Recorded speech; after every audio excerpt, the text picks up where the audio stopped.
So in this lesson, we are going to learn a few new rules and kind of operations that we can perform on different functions. We're going to start things out though with a discussion of domain and range, which we talked about earlier on in the course. But we're starting with a nice little review question right here.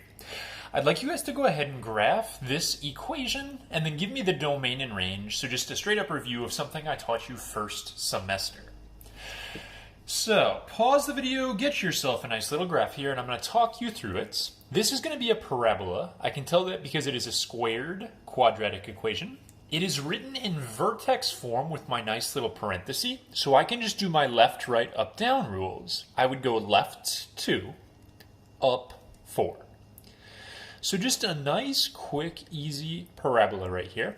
Once I get that first point, my fake slope number out front is a positive 1. So then I would go up 1 over 1 in both directions. And then I got myself a parabola. Domain and range for this picture right here.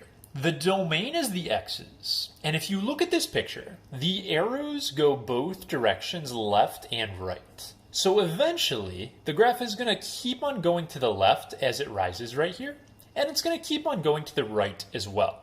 Every tick mark on the x-axis here is eventually going to get used. If I wanted to get like positive 10 or positive 20 over here, I might have to go up super high to see where it ends up. But there will be eventually a point that uses each tick mark here and here, which is why the domain is going to be all real numbers. So far, every type of graph we've talked about will have all real numbers for the domain, and in a minute we're going to talk about when that won't be the case. The range, on the other hand, is going to be the y's that this graph uses. And the y's on this graph are going to be everything from positive 4 and above. All of these tick marks here are going to get used, but the graph will never have a point with a y-coordinate of a 3 or a 2 or a negative 4 or anything like that, because the graph is pointed upwards on both sides. So by now, you're probably pretty decent at doing domain and range off of a picture. But something you're going to need to work on that probably is going to be more of a struggle at first is how you could get that domain and that range if you didn't have access to a picture. That is something that you'll have to do a lot more in pre-calc and calculus. So building that kind of algebraic understanding of domain and range instead of always just looking at a picture. So, we are going to discuss two situations for right now where the domain of a function is not going to be all real numbers. There are other situations out there, but we're going to teach you two. A lot of the time, it is all real numbers. And let's think about our graph right here again, and let me frame domain in a slightly different way. We talk about how it's the x's that our graph is going to use. But if you didn't worry about a graph for a second, domain is your input. And this is saying you can plug in whatever number for x you want to this equation.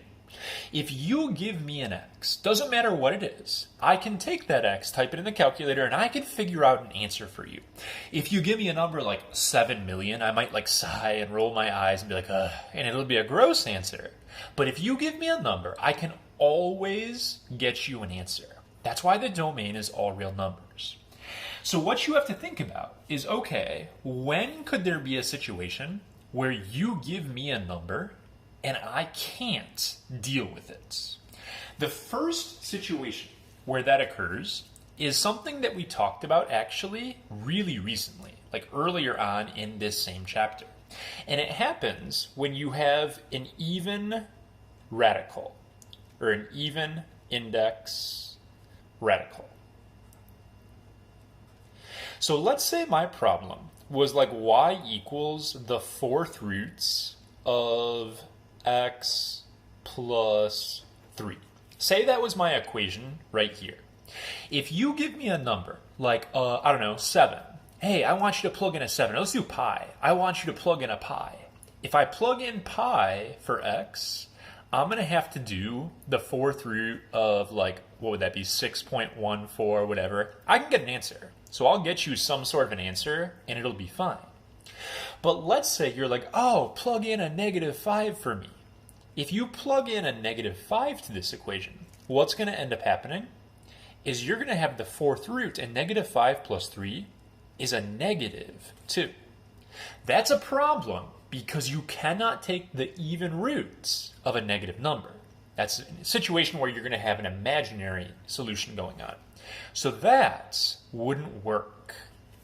So the domain for this equation can't be all real numbers. All real numbers means you give me a number, I got you. I got you an answer. If you give me a -5, I can't give you an answer. It's not going to work out. So when you have a situation where you have an even index radical, I'm using fourth root here, it could be a sixth root, could be a square root, whatever. Say my problem is x plus 3, like you just saw. What you will do to find the domain, you'll take whatever is on the inside of your radical, this part right here, the radicand, and you're going to make sure that that thing is greater than or equal to 0. My inside has to be greater than or equal to 0. It cannot be less than 0. That'll tell me that all the x's greater than or equal to -3 are good to go. If I plug a -3 into this equation, I'm going to get out 0. 4 through 0 is totally cool. But if I do like a -3.1, I got a negative underneath, and it's not going to work out for me. So the domain in this situation would be what you see right here. There's one other situation that we'll talk more about in chapter 6 when we get to that, but it's talking about equations where you have fractions. So what we're looking at is fractions with variables in the denominator.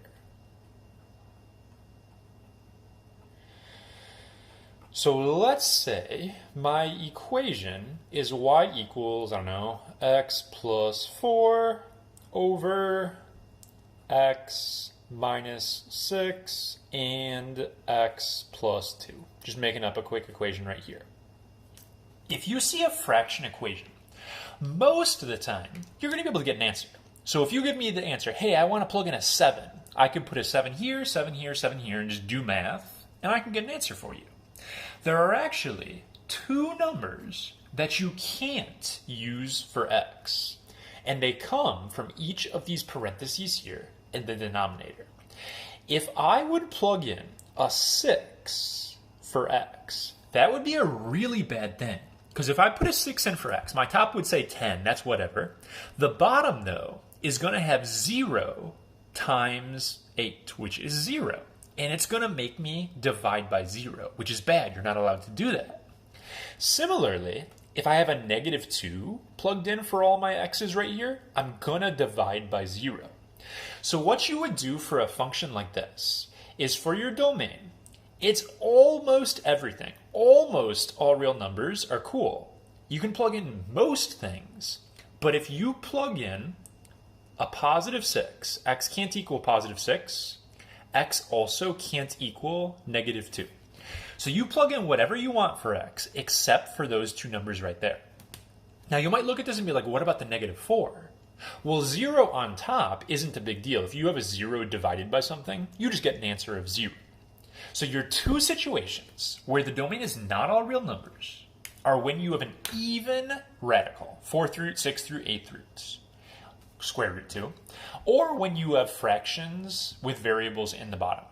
If you give me literally any other sort of equation that we've learned about so far, domain is all real numbers. So I say, oh guys, what about this x to the 5th problem? All real numbers. So these are the 2 exceptions you have to remember for right now. Now, that was actually not so bad, just remembering these 2 situations. Range is trickier. When you talk about range, you're talking about what kind of answer could you get out. And one option here is just going to be to graph it. Sometimes it just is honestly easier to graph it. Like with this equation up here, the range was y is greater than or equal to 4. You can tell that in like 2 seconds by looking at your picture right here. What you have to do otherwise is think logically about maxes and mins. So if I look at the equation, so I'll use my example from the do now. I had x plus 2 with a squared and then plus 4. And I care for the range about what kind of an answer I can get out from this problem. So I'm going to look at this setup right here, and I'm going to figure out what kind of an answer I could get out. So I'm adding 4 onto something. This little parenthesis guy right here will never get me a negative answer. It can't happen. Even if I put a negative number for x, when I do my little parenthesis and I square it, if I plug in a real number right here, this guy, worst case scenario, is a 0, or you could get a positive number, something bigger. So the worst case scenario is a 0 for this, because you can't get a negative out of that, but then I have to add 4. Well, that means my worst case scenario overall is getting out an answer of 4. My answer will always be 4, or it will be above. This is kind of hard. Takes practice, not necessarily easy for kids. So the range, you might want to just graph it and see what happens. But the domain, that is something that you do need to understand these two exceptions and be able to identify them when you see them.